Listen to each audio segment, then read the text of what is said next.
अस्सलामुअलैकुम class next आपके पास टॉपिक है normal approximation to the binomial distribution. आपके पास स्टैट का ये सेकंड लास्ट टॉपिक है। इसके बाद एक और आपका लेक्चर होगा मेरे साथ, फिर आपके स्टैट का सिलेबस भी कंप्लीट हो जाएगा। देखिए आपके पास normal approximation to the binomial distribution के अंदर क्या है। आज फिलहाल मैंने आपके साथ इसके दोनों फार्मूलाज डिस्कस करने और इससे रिलेटेड 2 एग्जाम्पल्स करवानी है आपको। आप लोगों को मैंने पहले भी बताया था नॉर्मल डिस्ट्रीब्यूशन और बायनॉमियल डिस्ट्रीब्यूशन ये आपस में एक दूसरे के साथ रिलेट करते हैं। और अब यहाँ पे भी यही चीज़ है कि आपके पास लिखा हुआ है the binomial distribution can be closely approximated by the normal distribution when n is sufficiently large neither p और nor q is close to 0। अगर आपके पास n की वैल्यू लार्ज हो जाए और आपके पास n और p और q दोनों क्लोज 0 के ना हो तो आपके पास जो नॉर्मल डिस्ट्रीब्यूशन होती है बायनॉमियल वो नॉर्मल डिस्ट्रीब्यूशन में कन्वर्ट हो जाती है। इसके अलावा अगर आप लोग सॉल्व कर रहे हो, सॉल्व करते हुए आपके पास N P N Q basically mu और आपके पास मीन है, अगर इसकी वैल्यू ग्रेटर देन 5 आ जाए तो बायनॉमियल डिस्ट्रीब्यूशन जो है वो बेसिकली नॉर्मल के करीब करीब आंसर देती है। अब आपको बायनॉर्मल का फॉर्मूला भी बताऊंगी।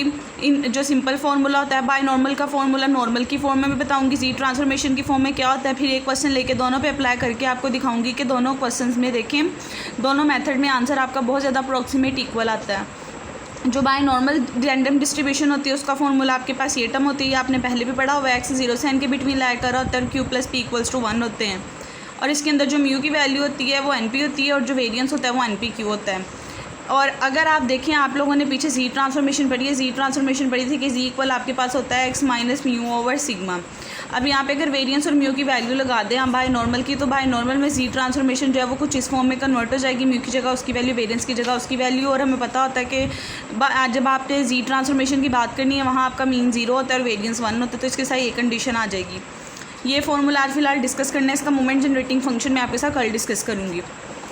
अब देखिए इससे रिलेटेड आपके पास एक एग्जांपल है 9.17, ये मैं आपको करवाऊंगी, 9.18 आप लोग खुद करोगे।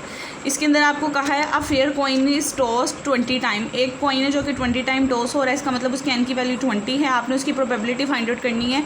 Number of head is occurring between 10 and 14। आपने 10 और 14 जब नंबर ऑफ हेड अकर होंगे उसकी आपने प्रोबेबिलिटी बतानी है, बायनॉर्मल से भी बतानी है, नॉर्मल से भी बतानी है।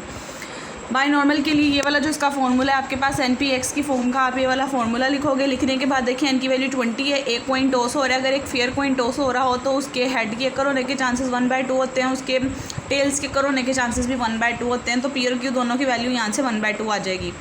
आप n की जगह पे pq की जगह पे उसकी वैल्यू लगाओगे तो ये टर्म बन जाएगी। आपको क्या है 10 से 14 के बिटवीन बताना है, तो देखिए समीशन यहाँ इसके ऊपर अप्लाई कर दोगे। 10 से 14 एक दफ़ा 10 पुट करोगे, एक दफ़ा 11, फिर 12, फिर 13, फिर 14, उसको ऐड अप कर लोगे। तो बायनॉर्मल के रिस्पेक्ट से ये देखें समीशन के अंदर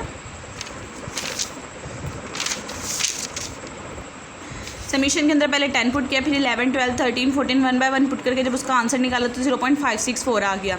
एक बायनॉर्मल से करने का मेथड ये, एक बायनॉर्मल से करने का मेथड है बायनॉर्मल को फॉर्मूले की फॉर्म में लिखें और आप लोगों ने बजाय इसके कि 10 से 14 का निकालना है, 0 से 14 निकाल के उसमें से 0 से 9 माइनस कर दें।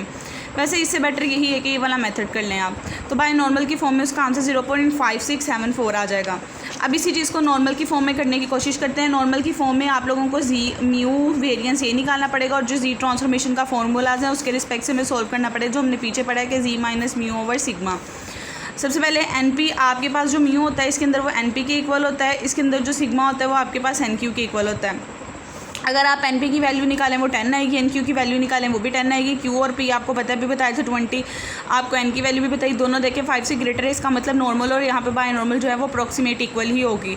आपने यहाँ से वैल्यू निकाल लेनी है। इसकी वैल्यू बेसिकली आपके पास सिग्मा स्क्वायर की वैल्यू इस चीज़ की इक्वल होती है, तो यहाँ से वेरिएंस की वैल्यू √ दिस टर्म के साथ आ जाएगी। दोनों के फॉर्मूले में वैल्यू लगानी है, उसके बाद आपने जी ट्रांसफॉर्मेशन वाला फॉर्मूला लिखना है। यहाँ x होता है, जी ट्रांसफॉर्मेशन बेसिकली आपके पास सिस्टम की इक्वल होती है।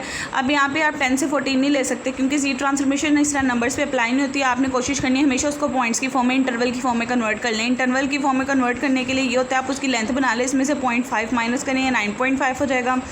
इसमें 0.5 ऐड कर दें, 14.5 हो जाएगा। एक इंटरवल की फॉर्म में इसे कन्वर्ट कर लेना 9.5 से 14.5 में। जब भी कभी ऐसी सिचुएशन है जी में करना हो आपने 0.5 एक जगह से कम कर देना, एक जगह से ज़्यादा कर देना, उसके बाद दोनों वैल्यू 1 बाय 1 पुट करनी है तो जी की वैल्यू निकल आएगी। जी की वैल्यू आपके पास निकल आएगी तो अब आपने फार्मूला लगा देना, यही वाला प्रोबेबिलिटी वाला फार्मूला लगाएंगे। -0.22 से 2.01 है तो एक दफ़ा माइनस से 0 पे जाएंगे, एक दफ़ा 0 से 2 पे जाएंगे। टेबल के अंदर देखेंगे 0.22 पे क्या आंसर दे रहा है, टेबल के अंदर देखेंगे 2.01 पे क्या आंसर दे रहा है, दोनों को ऐड करेंगे तो आंसर 0.5649 आ जाएगा।